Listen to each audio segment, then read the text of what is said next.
వైటీపీఎస్లోని coal plant, ash plant నిర్వహణకు టెండర్లను పిలిచిండ్రు. దాన్ని నిరసిస్తూ ఇవాళ 35వ రోజు మా నిరసన దీక్ష 35 రోజు చేరుకున్నది. 35 రోజులైనా కూడా మేనేజ్మెంట్ నుంచి ఎటువంటి స్పందన కానీ హామీ కానీ ఏది లేదు.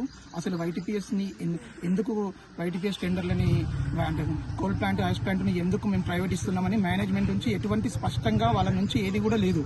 స్పష్టంగా వాళ్ళు మరి క్లారిఫికేషన్ అంటే మేము అక్కడ ఎంప్లాయీస్ సరిగా చేయలేకపోతున్నారా, లేకపోతే వేరే ప్రాబ్లమ్స్ ఏమైనా వస్తున్నాయా, ప్రైవేట్కి ఇవ్వడం వల్ల ఖర్చు తగ్గుతుందా, నిర్వహణ ఖర్చు, అటువంటివి ఎటువంటి క్లారిఫికేషన్స్ లేవు. ఏ విధంగా లేకుండానే వాళ్ళు ఏకపక్షంగా వైటీపీఎస్లను టెండర్లను పిలిచారు.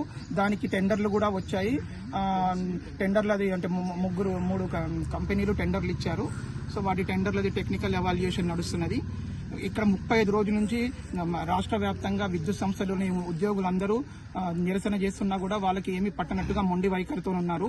ఇకనైనా వాళ్ళు గ్రహించి మా ఉద్యోగ ఆందోళనను గ్రహించి మళ్ళీ అలాగే ఉద్యోగుల యొక్క భవిష్యత్తుని కానీ సంస్థ యొక్క భవిష్యత్తుని కానీ దృష్టిలో పెట్టుకొని వాళ్ళ యొక్క ఈ ప్రైవేటేషన్ టెండర్లని వాళ్ళు వెనక్కి తీసుకొని మళ్ళీ ఒకసారి మా నిర్వహణ అనేది వైటీపీఎస్ యొక్క నిర్వహణ అనేది మా జెన్కో ద్వారా చేపట్టాలని మేము జేఏసీ ద్వారా గట్టిగా డిమాండ్ చేస్తున్నాము.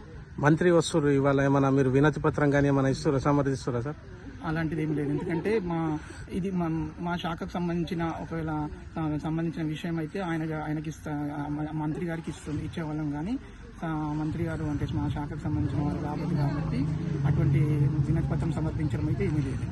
Okay, thank you.